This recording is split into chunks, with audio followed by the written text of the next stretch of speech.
Cookery சேனலை பார்த்து யார் வேணாலும் சமையல் பண்ணலாம். ஆனா சுவையான சமையல் பண்றது எப்படி? நான் இதயம் நல்லெண்ணெயில சமையல் பண்றேன். ஆஹா ஓஹோன்னு பாராட்டுறாங்க.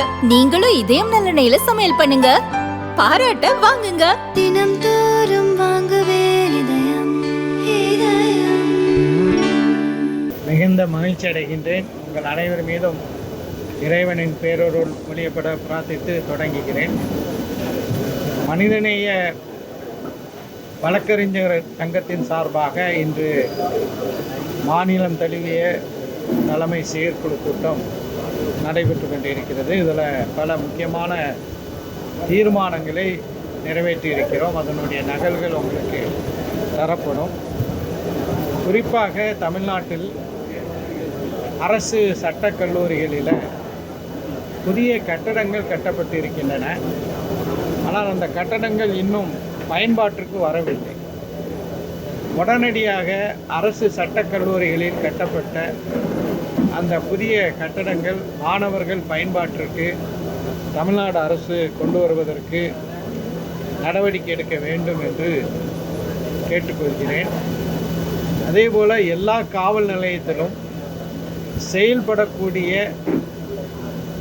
கண்காணிப்பு கேமராக்கள், சிசிடிவி என்று ஆங்கிலத்தில் சொல்லப்படக்கூடிய கண்காணிப்பு கேமராக்கள் நல்ல முறையில் இயங்கக்கூடிய வகையில் இருக்கின்றதா என்பதையும் தமிழ்நாடு காவல்துறை உத்தரவாதப்படுத்த வேண்டும். காவல் உயர் அதிகாரிகள் காவல் நிலையங்களுக்கு சென்று நேரடியாக இதை சரிபார்க்க வேண்டும் என்று கேட்டுக்கொள்கிறோம். நீதித்துறையில் கீழ்மை நீதிமன்றத்திலிருந்து சரி உச்ச நீதிமன்றம் வரை சமூக நீதி பின்பற்றப்பட வேண்டும். சமூகத்தில் உள்ள அனைத்து தரப்பினர்களுக்கும் நீதித்துறையில் பங்களிப்பு இருக்கக்கூடிய வகையில் சமூக நீதி பேணப்பட வேண்டும் என்பதும் இன்றைய கூட்டத்தில் நிறைவேற்றப்பட்டிருக்கக்கூடிய ஒரு தீர்மானமாக இருக்கிறது. மிக முக்கியமாக நீண்ட காலமாக தமிழ்நாட்டில் உள்ள வழக்கறிஞர்கள் வைத்து வரக்கூடிய ஒரு கோரிக்கை, தமிழ்நாடு வழக்கறிஞர்கள் பாதுகாப்பு சட்டத்தை உடனடியாக ஒன்றிய அரசும் சரி மாநில அரசும் சரி அதை நடைமுறைக்கு கொண்டு வர வேண்டும். அந்த சட்டத்தை ஏற்றி அது நடைமுறைப்படுத்தி வழக்கறிஞர்களுடைய பாதுகாப்புக்கு வழிவகுக்க வேண்டும் என்று இந்த செயற்குழுவில் தீர்மானத்தை நிறைவேற்றியிருக்கிறோம். நீண்ட நெடிய காலமாகவே தமிழ்நாட்டில் உயர்நீதிமன்றம் சென்னையில் மட்டும்தான் இருந்தது. தென் மாவட்ட மக்களுடைய கோரிக்கையை ஏற்று சென்னை நீதிமன்றத்தினுடைய கிளை மதுரையில் நிறுவப்பட்டது. இதேபோல் இப்போது தென் மாநிலங்களிலிருந்து நீண்ட காலமாக ஒரு கோரிக்கை எழுப்பப்பட்டு வருகிறது. அந்த கோரிக்கை என்னவென்றால், உச்ச நீதிமன்றத்தினுடைய ஒரு கிளை தமிழ்நாட்டில் தென் மாநிலங்களுக்கு பயன்படக்கூடிய வகையில் தமிழ்நாட்டில் நிறுவப்பட வேண்டும். இந்த கோரிக்கை மிக முக்கியமான கோரிக்கை. இதை ஒன்றிய அரசு கொண்டு வர வேண்டும். அதற்கு மாநில அரசுகள் தமிழ்நாடு அரசு உட்பட உரிய அழுத்தம் தர வேண்டும் என்ற தீர்மானத்தையும் இன்று நிறைவேற்றியிருக்கின்றோம். ஆர்எஸ்எஸ்னுடைய நூற்றாண்டை கொண்டாடக்கூடிய வகையில் ஒன்றிய அரசு ஒரு 100 ரூபாய் நாணயத்தை வெளியிட்டு இருக்கிறது. அந்த நாணயத்தில் விடுதலை போராட்டத்தில் ஆர்எஸ்எஸ் பங்கு கொண்டதாக ஒரு சித்திரம் வரையப்பட்டிருக்கிறது. அதேபோல் 1963 சீனாவுக்கு எதிரான போரிலே ஆர்எஸ்எஸ் தொண்டர்கள் பங்கு கொண்டார்கள் என்றும் அவர்கள் தரப்பில் இந்த நூற்றாண்டு விழாவின் போது சொல்லப்படுகிறது.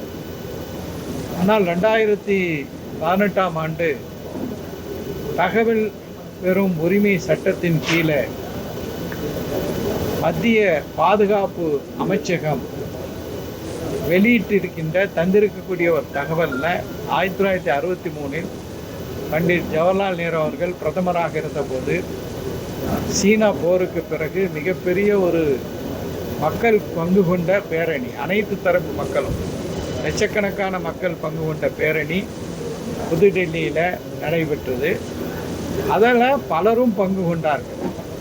தகவல் பெறும் உரிமை சட்டத்தில் பிரதமர் நேரு ஆர்எஸ்எஸ்க்கு அழைப்பும் கொடுக்கவில்லை, ஆர்எஸ்எஸும் அதிகாரப்பூர்வமாக அதில் பங்கு கொள்ளவில்லை என்று தெளிவான ஒரு பதிலை சொல்லியிருக்கிறார்கள். பொய்மையின் அடிப்படையில் நூற்றாண்டை கொண்டாட வேண்டாம். இந்த நூற்றாண்டு இந்தியாவினுடைய பன்முகத்தன்மையை சிதறடிக்கக்கூடிய வகையில் நடைபெறக்கூடிய செயல்பாடுகளை கொண்டது தான் ஆர்எஸ்எஸ் என்பதை இந்த நேரத்தில் எடுத்துரைக்கக்கூடிய கடமை எங்களுக்கு இருக்கின்றது. நடிகர் விஜய் அவர்கள் நடத்திய கரூர் மாநாடு மிகப்பெரிய ஒரு உயிரிழப்பை ஏற்படுத்தி இருக்கிறது. அந்த மாநாட்டில் உயிரிழந்த அனைவர்களுக்கும் மனிதநேய மக்கள் கட்சியின் சார்பாக எங்களுடைய இரங்கலை தெரிவித்துக் கொள்கிறோம். காயமடைந்தவர்கள் விரைவில் குணமடைய வேண்டும் என்று பிரார்த்திக்கின்றோம். இந்த கரூர் சம்பவம் தொடர்பாக நடிகர் விஜய் அளித்திருக்கின்ற பேட்டி முழுக்க முழுக்க தான் எந்த தவறும் செய்யாத வகையிலும் எல்லா தவறுகளுக்கும் திராவிட முன்னேற்ற கழகத்தினுடைய ஆட்சி தான் காரணம் என்பது போலவும் அவர் பேசியிருப்பது வன்மையாக கண்டிக்கத்தக்கது. ஒரு பொறுப்பற்ற தன்மையிலே தான் அவர் தொடர்ந்து செயல்படுகிறார் என்பதற்கான எடுத்துக்காட்டாகவும் இது அமைந்திருக்கின்றது. கரூருக்கு முன்பு பல்வேறு ஊர்களில், உதாரணமாக நாகப்பட்டினம், திருச்சி போன்ற நகரங்களில் அவருடைய மாநாடு நடைபெற்ற போது அங்கும் பல நெரிசல்கள் ஏற்பட்டு அங்கும் சுவர் இடிந்து விழுந்து விபத்துகள் எல்லாம் ஏற்படக்கூடிய ஒரு நிலைமை கரூர் நிகழ்ச்சிக்கு ஒரு வகையான சோகமான முன்னோட்டமாக அது இருந்தது என்றே சொல்லலாம். முழுக்க முழுக்க ஒரு கட்டுப்பாடற்ற ஒரு நிலையில் தன்னுடைய தொண்டர்களை வழிகாட்டக்கூடிய ஒரு பொறுப்பற்ற தலைவராக விஜய் விளங்குகிறார். அதே கரூரில் அதே இடத்துல பல்வேறு அரசியல் கட்சிகளுடைய மாநாடுகள் பெருந்திரளோடு நடைபெற்று இருக்கின்றது. திராவிட முன்னேற்ற கழகத்தினுடைய 30 விழா மாநாடு நடைபெற்று இருக்கிறது. ஏன் விஜய் நடத்திய கூட்டத்தை விட பன்மடங்கு அதிகமான மக்கள் பங்கு கொண்ட மனிதநேய மக்கள் கட்சியினுடைய மாநாடு கடந்த ஜூலை 6 மதுரையில் நடைபெற்றது. எந்த அசம்பாவிதமும் இல்லாமல் மக்கள் வந்தார்கள். எங்கள் மதுரை மாநாட்டில் கூட அரங்கிற்கு வெளியே ஒரு பெரிய அளவுக்கு மக்கள் திரண்டு இருந்தார்கள். ஆனாலும் கூட ஒரு கட்டுப்பாடாக எந்த ஒரு சிறிய விபத்தும் இல்லாமல் அவர்கள் இல்லத்திற்கு திரும்பினார்கள். மரக்கரையில் அமர்ந்துவது, கட்டடங்களுக்கு மேலே நிற்பது, மின்கம்பங்கள் மீது ஏறுவது, இதெல்லாம் எந்த வகையான ஒரு கலாச்சாரமாக பின்பற்றப்படுகிறது என்பது தமிழர்கள் சிந்திக்க வேண்டிய ஒரு நிலையாக இருக்கின்றது.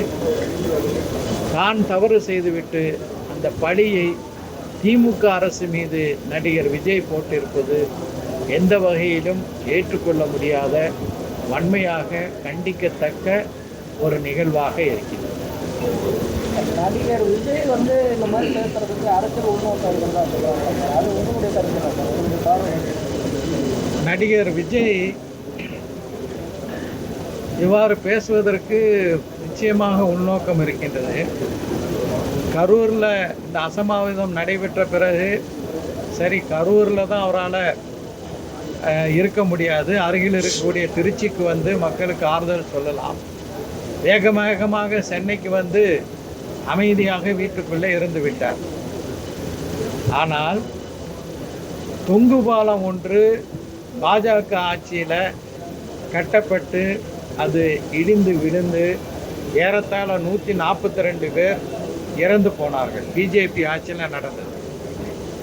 மணிப்பூரில் கடந்த 2 ஆண்டுகளுக்கு மேலாக ஏறத்தாழ 500 பேர் அங்கு நடைபெற்று இருக்கக்கூடிய கலவரத்தில் உயிரிழந்திருக்கிறார். அங்கேயெல்லாம் பாஜகவின் சார்பாக உண்மை அறியும் குழு அனுப்பப்படவில்லை. ஆனால் இங்கே கரூரில் நடைபெற்ற நிகழ்வுக்கு ஹேமா மாலினி தலைமையில் ஒரு உண்மை அறியும் குழு வருகிறது. இது எந்த வகையில் நியாயம் என்பது ஒரு கேள்வியாக இருக்கட்டும். ஹேமா மாலினி தலைமையிலான ஒரு குழு கரூருக்கு வந்த பிறகுதான் விஜய் வீட்டுக்கு வெளியே பத்திரிகையாளர்களை சந்திக்கின்றார். விஜயை இயக்குவது பாஜக தான் என்பது இந்த நிகழ்வின் மூலமாக வெட்ட வெளிச்சமாக தெரிய வந்தது. உண்மை அறிவு குழுன்னு ஒன்று அனுப்பி மத்திய அரசு திமுக எதிராக இந்த கூட்டரேசன் வழியை அமைக்கிறதுக்கான ஃபோர்காஸ்ட் பண்ணுறாங்களா? நிச்சயமாக அவர்களுடைய திட்டம் அதுதான். திமுக திராவிட முன்னேற்ற கழக அரசு ஒரு அரசியல் கட்சி மாநாடு நடத்துகின்றது என்றால் அந்த மாநாட்டுக்கு அனுமதி கொடுக்கத்தான் வேண்டும். அதில் அனுமதி மறுத்திருந்தார்கள் என்றால், உதாரணமாக நீங்கள் சாலையில் நின்று பேசக்கூடாது அப்படின்னு ஏதாவது நிபந்தனைகள் விதித்திருந்தால் எங்களுடைய மாநாட்டுக்கு திமுக அரசு இடையூறாக இருக்கின்றது என்ற ஒரு மோசடியான பிரச்சாரத்தை, தவறான பிரச்சாரத்தை விஜய் தரப்பினர் செய்வாங்க. அதற்கு பிஜேபியும் ஆதரவு குரல் கொடுத்துருக்கோம். இப்போ இந்த சூழலில் எப்படியாவது இந்த சம்பவத்தை பயன்படுத்தி திமுக அரசு மீது ஏதாவது நடவடிக்கை எடுக்கலாமான்னு பார்க்குறாங்க. அதுக்கு முன்னோட்டமாக ஹேமா மாலினி குழு வருகின்றது என்று சொன்னால் அது மிகையாக.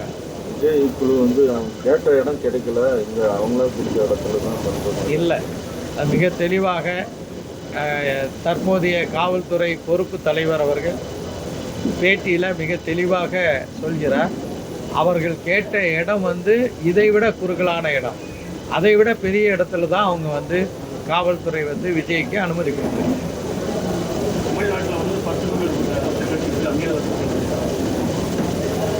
அது அங்கீகாரம் ரத்து இல்லை, பதிவை ரத்து செய்திருக்கிறார்கள். அது தேர்தல் ஆணையத்திற்கு பதிவு செய்யப்பட்ட ஒரு அரசியல் கட்சியினுடைய பதிவை ரத்து செய்வதற்கு மக்கள் பிரதிநிதித்துவ சட்டம் 1951 கீழே எந்த விதமான அதிகாரமும் இல்லை. எனவே இதை எதிர்த்து உயர்நீதிமன்றத்தில் வழக்கு தொடுக்கவிருக்கின்றோம். உயர்நீதிமன்றத்தில் பதிவு நிச்சயமாக மீண்டும் தரப்படும் என்ற நம்பிக்கை எங்களுக்கு இருக்கிறது. நன்றி.